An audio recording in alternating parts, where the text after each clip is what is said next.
Provinsi Nusa Tenggara Barat sebagai salah satu provinsi kepulauan di Indonesia dengan iklim kering menghadapi tantangan serius dalam pembangunan pertanian akibat ketersediaan air yang terbatas dan musim kemarau yang panjang. Kondisi ini diperparah dengan infrastruktur irigasi yang kurang memadai. Hanya sekitar 30% lahan pertanian memiliki akses irigasi permanen, serta akses pasar dan transportasi yang terbatas yang menyebabkan tingginya biaya logistik.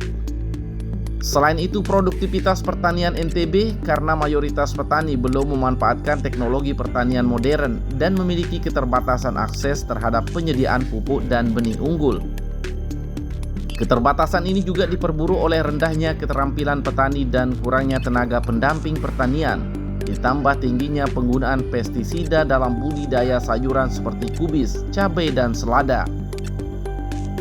Di tengah persoalan itu, maka sayuran hidroponik menjadi alternatif dalam menyediakan sayuran yang sehat tanpa pestisida. Namun demikian, ketersediaan sayuran hidroponik lokal di NTB menjadi permasalahan utama karena belum adanya pusat sayuran hidroponik yang memadai. Akibatnya, hotel-hotel dan penyedia jasa pariwisata sering mengimpor pasokan dari luar daerah. Dan untuk mengatasi permasalahan ini, Badan Riset dan Inovasi Daerah Brida NTB bekerja sama dengan UMKM Kopmas untuk menginisiasi pembangunan sentra budidaya hidroponik melalui program inkubasi bisnis. Penerapan teknologi inovasi hidroponik untuk mendukung wisata halal dan pariwisata berkelas dunia. Hidroponik merupakan salah satu sistem pertanian modern, yaitu menanam sayuran dengan menggunakan media tanam air, atau bisa disebut sebagai sistem pertanian tanpa tanah. Ini salah satu model hidroponik mensuplai kebutuhan pariwisata dalam konsep friendly wisata atau pariwisata halal. Halal itu maksudnya bukan hanya konsepnya menghindari makanan yang haram, tapi budaya hidup sehat, mulai dari proses budidaya itu dipastikan dia sehat. Nah, NTB ini kan sedang mengembangkan pariwisata. Nah, pariwisata ini butuh suplai dan industri turunan yang bisa mensupport kebutuhan pariwisata, salah satunya hidroponik.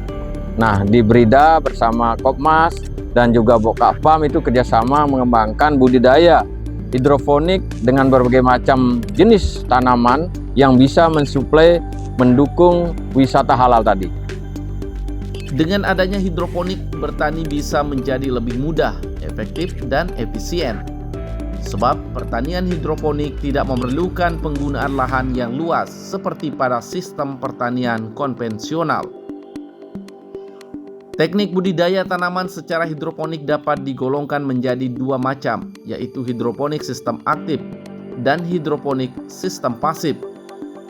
Hidroponik dengan sistem aktif di mana larutan nutrisi bergerak dan bersirkulasi dengan bantuan pompa air. Hidroponik dengan sistem ini dapat berupa DFT atau Deep Flow Technique, NFT, Nutrient Film Technique, dan aeroponik. Sedangkan hidroponik sistem pasif di mana larutan nutrisi yang diserap oleh tanaman dan diserap oleh akar tanaman tanpa sirkulasi. Sayuran atau buah yang ditanam secara hidroponik memiliki nilai jual yang cukup baik. Untuk hidroponik ini mulai dari pembibitan itu kita butuh penyemaian juga. Pertama pembibitannya itu 3 hari, masuk ke masa ke tirai penyemaian itu 6 hari. Setelah 6 hari berpindah dia ke masa permajaan itu selama 15 hari. Kalau untuk pertumbuhannya kita sangat menjaga sekali mutunya dengan cara mengontrol nutrisinya gitu. Jadi nutrisinya aja kita harus pilih, Mas. Jadi nutrisinya itu tersistematis dia. Inovasi penerapan teknologi inovasi hidroponik Kopmas untuk mendukung wisata halal dan pariwisata berkelas dunia, menawarkan solusi komprehensif terhadap berbagai permasalahan pertanian di NTB dan secara strategis mendukung sektor pariwisata daerah.